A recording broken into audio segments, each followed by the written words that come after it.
What if I told you that your understanding of God comes from someone different than who's actually in control of all things, the actual Most High? What if I told you that your concept of how a supreme deity is supposed to operate came from someone, something that wasn't the supreme deity to begin with? This is a very controversial topic, but I'm no stranger to controversy, especially when it comes to discussing the divine within spirituality. This is also a topic that I've covered a few times on the channel and on Patreon already. That being that Yahweh, the God of the Old Testament of the Bible, is not the supreme God of all existence, as many religious people have taken him to be. He's in reality a God amongst many. And that's really what I want to talk to you about today. Is when it comes to you embracing your kingdom identity, your spiritual identity, your sonship journey, you actually lead yourself astray trying to gain the favor of the wrong father. It's not just a matter of semantics, it's an issue of identity. That if you misidentify a father, you start to pattern yourself after someone who had no true business in your blueprint and has no true hold to your destiny. So instead of walking in your eternal identity, you start to walk in the patterns of someone else's will who isn't your parent. I've mentioned many times before that the name of the Father is El, the actual empire, the actual emperor of the empire of heaven, by which all the kingdoms of heaven operate within. His name is El, Elyon, as it's also said, and across many cultures known as many other names. But just for simplicity's sake, we'll stick with El. Now, this is contrary to the Judeo-Christian world, specifically the Messianic Christianity or the Hebrew roots leaning form of Christianity that places the Hebraic above all things. And that's more of a chain reaction of certain thought processes rather than it is a actual spiritual reality or even a historical truth. See, within the Hebrew world, it's even in their creation story, it's believed that the living letters, the Hebrew alphabet, was used to create the world, and that all of the letters came together, and they pretty much pled their case as to why they should be the first letter of the alphabet, eventually letting Aleph lead it.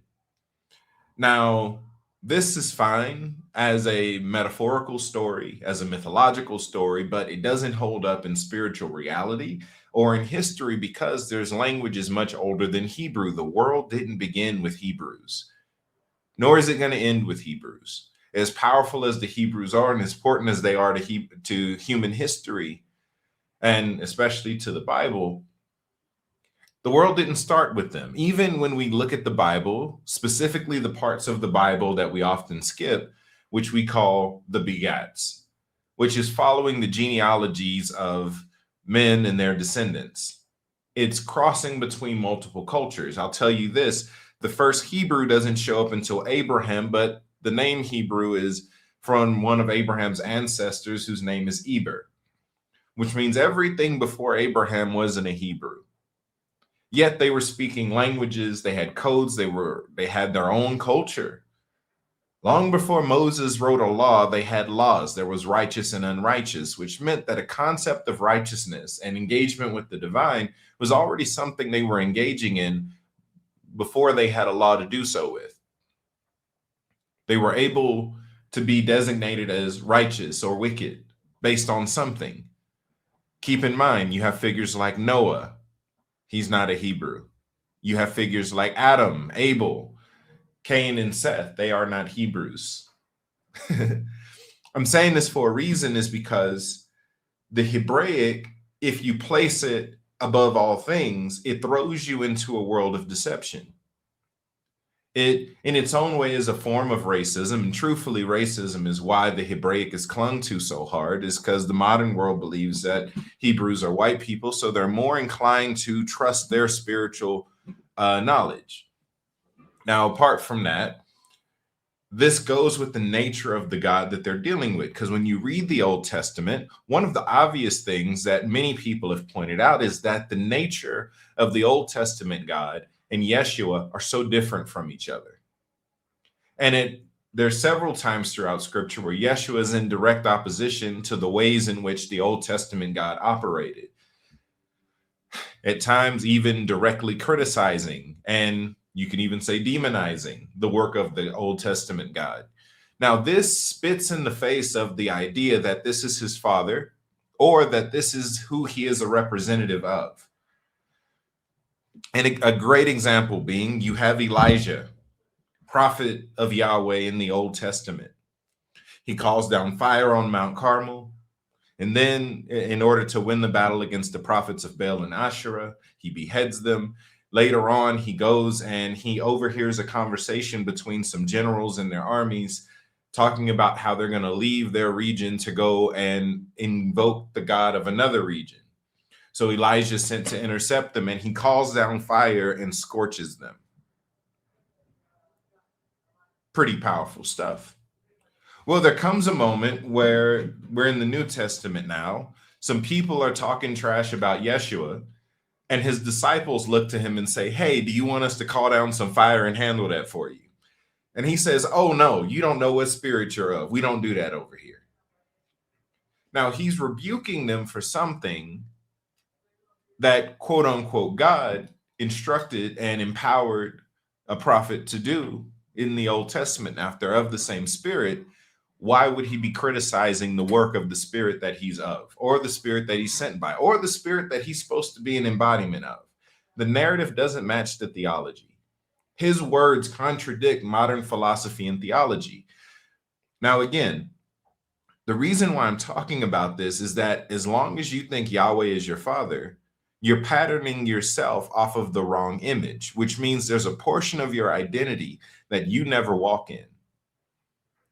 As important as it is within your sonship journey to learn how to think like the father and feel like mother, developing the father's mind, mother's heart, you lose that if you're patterning your mind off of Yahweh's. Now, instead of thinking the thoughts of El, the supreme emperor, the actual most high, you start to pattern your thoughts off of one of his kids, simply the God of the Hebrews. Yes, the Bible is a polytheistic book. What about the verse that says, Israel, your God is one? That's just them being specific, and that Israelites at that time had one God. That's it. Not only one God exists. In fact, that became a clash. You look at Yahweh, he goes on his crusades. There's actually portions of the Bible where he's attacking his family members. He's attacking the other gods. They're not false. They're not evil. They're not demons. They're just not him, and he wants their territory. What territory? Yes, it mentions in Deuteronomy that Elyon divided up land and gave a portion to each of his sons. So eventually what happens is Yahweh, who on his own is recognized in the Canaanite pantheon as a God of war, as a God of wind, as a God of disaster. Well, he decides that he, exercising his power, being one of the most powerful sons of El, wants to conquer the other territory. So he starts doing that. And it's mentioned, I believe, in Psalms where he says, though you be gods, you will die like men. And this is him in conquest mode, which really puts a different spin on the experiences of the Hebrews during that time. Why are they always fighting? Why are they always in a battle? One thing after another. If it's not one thing, it's the next thing. This is because they're under the operation of Yahweh. And this is what your life will sound like when you're under Yahweh's laws, when you're under his pattern, when you're living from his government. You don't get a time to rest. Because with him, if it's not one thing, it's another. You will find yourself isolated. You'll find yourself racist. You'll find yourself divided. These are all archetypes that he deals with and in many ways is an embodiment of. So just as the Hebrews were killing all the Amalekites, you'll find yourself ostracizing other groups and putting yourself in a world of it's either us or them, drawing strong lines of theology. I'm the only one that's right. If you're not getting your theology from me, you're missing it. Sounds like some of your teachers. I know, especially when you look at some of the teachers who are heavily into Yahweh, they start to act like him because that's who they're beholding and that's who they're mirroring. To speak about beholding for a moment, because I do have to address certain concepts for you to get it. A lot of the ideas that we have about God as a whole came from one God. Even the non-religious mind, people who consider themselves atheists, people who consider themselves agnostic, former Christians still have the same archetype of the Most High God, the singular God that rules everything, and that doesn't exist. But that's patterned after Yahweh. Because across cultures, he presented himself as the one truth, the only God, and that was it. So part of the problem is that we're starting off in a flawed state. Instead of us interacting and getting to know, hey, Yeshua, who's your father? And then he shows us. Instead, we start off with a theology. One, we say, hey, whatever's in the Bible is true, which means even though this stuff is in the Bible, if the way that your preacher taught it to you skips over the narratives and they don't understand what they're looking at, then you end up with Yahweh being your dad when the Bible never calls him your father. There's certain things to be noted. A certain idea that we have is that no one sees God and lives. The Bible says that in Exodus. It says no one sees God and lives. However, there's many times in the Old Testament where people are seeing Yahweh. They're actually seeing him. Also in Exodus 33:11, it says Moses sat with him face to face as you do a friend. And he was seeing him to the degree that he was beholding him, and he was beholding him to the degree that he started to look like him. So it mentions that when Moses came down off of the mountain, that he had horns on his head. He had fire and light pouring out of his body because he was looking like who he was spending time with. That's art of transfiguration, is beholding. So not only was he looking at him, but he was looking at him for 40 days straight, 80 days in a row. Because, he spends 40 days, comes down, gets upset, goes right back up for 40 more days. He's beholding an entity enough to look like said entity. To the point where he has to put a veil over himself as to not terrify people.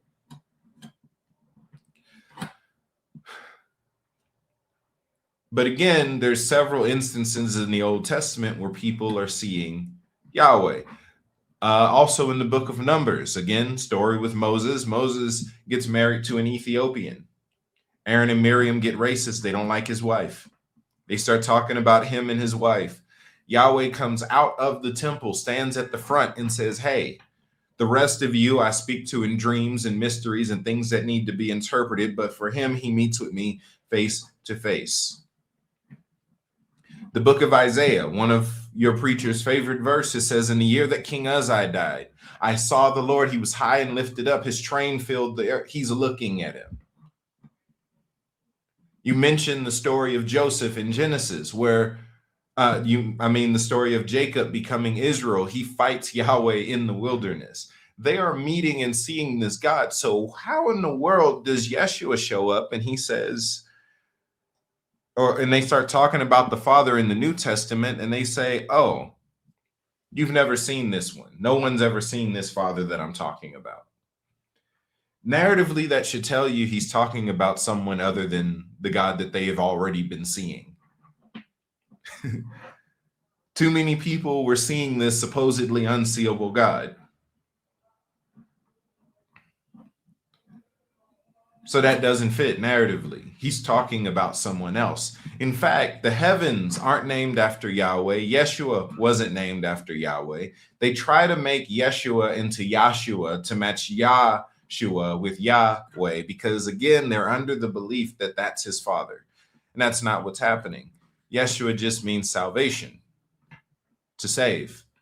And at the same time, the name that he was given, they said, he shall be called Emmanuel.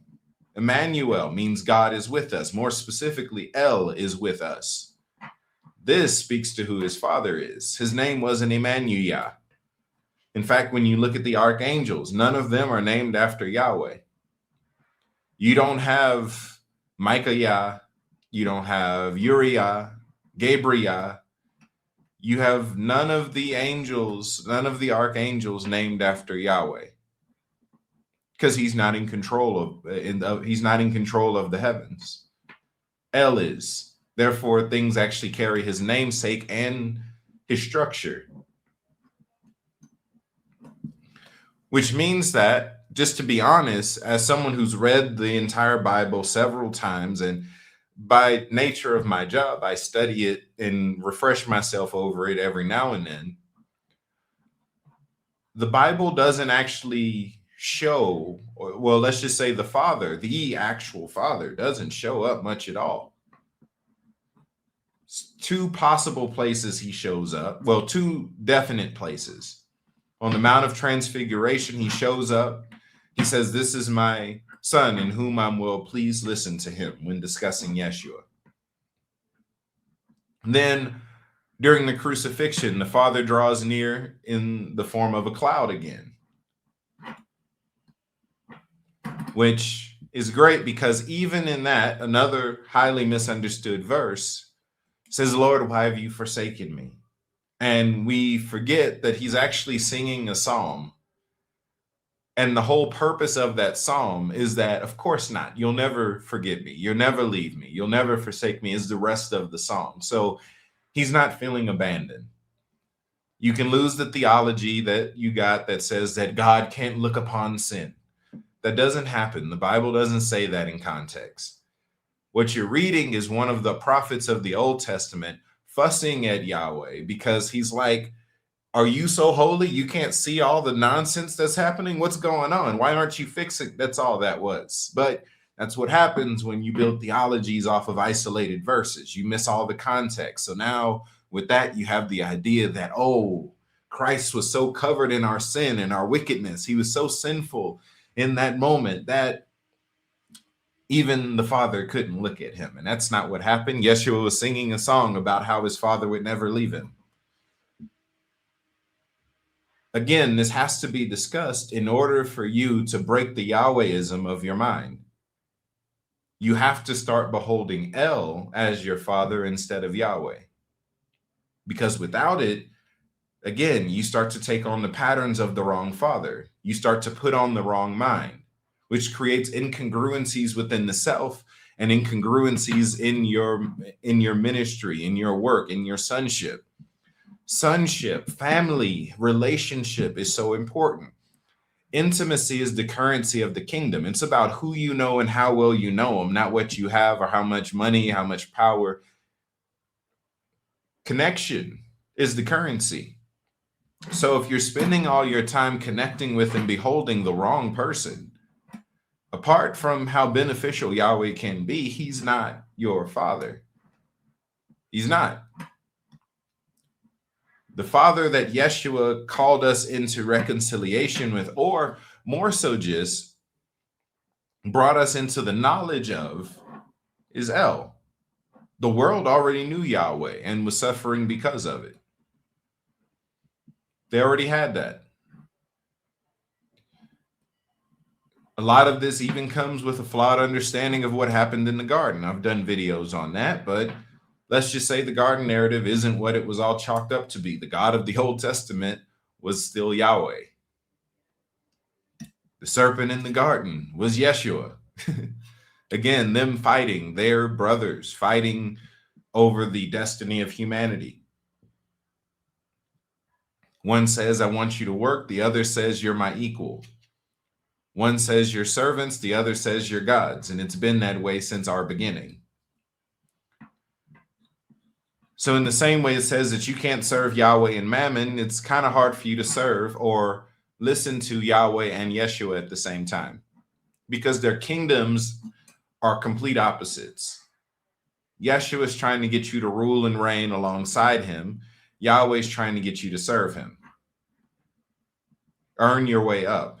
Yeshua earned for you. Yahweh still believes you need to earn it. So they don't really mesh that well together. It's oil and water.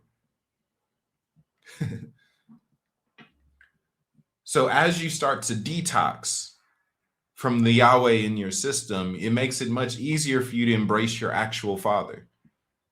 A lot of the issues that we have with God are issues that we have about Yahweh. And that's apart from the things that are just theologically incorrect, even about Yahweh, because theology did a number.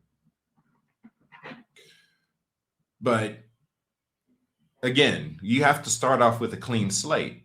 Many people are afraid to trust the Father because in their head, the Father is still Yahweh. And even once they hear someone like me say that, no, Yahweh is not our Father, El is, well, the archetype that they have of a supreme deity is still Yahweh. It's still based on him. So they're expecting someone more ruthless, someone more distant, someone more absent. And that's not really the case.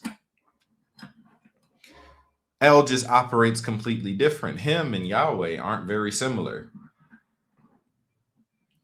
which is why you get a different grace when you actually start to connect with him. Yahweh's still family, so my intention isn't to demonize him, but just to shed more light and give you a bit more confidence. The main focus and the main goal of me even teaching you this is so that you can actually develop. You need to know the right Father. Because until you do, there's an entire half of your destiny that you'll never walk in. Everything you do with Yahweh is a side quest. Doesn't really matter for your sonship journey, your kingdom journey. It doesn't matter. It's the stuff that El, who actually has an inheritance for you. You won't walk in El's inheritance for you until you start to embrace him as your Father. Many of us have gotten into a horrible pattern, and it's not all of our fault. Most of us is just the structure we were handed. We ask Yahweh about our inheritance, so we don't get it because Yahweh doesn't have one for us. He has rewards he can give, but he doesn't have your inheritance because you're not his kid. Sure, he has a desire for your life, but he doesn't have the will for you in eternity. He doesn't carry that. He's not your dad. So for some of you, this is like the ultimate Maury episode. No, Yahweh is not the Father. He has a Father, and his Father's name is El. We're going to talk more about Yahweh, the Old Testament, the New Testament as time goes on, but I feel like this is a great place to continue. If you haven't seen the videos I've done already, you can find many of them in the playlist already on the YouTube channel called Empire of Heaven. You can also find a lot of them in the Sonship and Mysticism Basics playlist, both free resources. Now, just to talk a little bit about the demeanor of the Father, actually talking about El is easy to work with. He has a sense of humor. He's calm. He's peaceful. He could be scary because of how vast he is, because of how immense and infinite it feels to be around him. He can come off as scary. He's very still. He doesn't talk much. Just to name a few things. All right, y'all. That's it for this session. As always, if you want to connect with me and everything else that I have going on, you can find everything on my website, caveofmystery.org. Till next time, y'all be blessed. Later.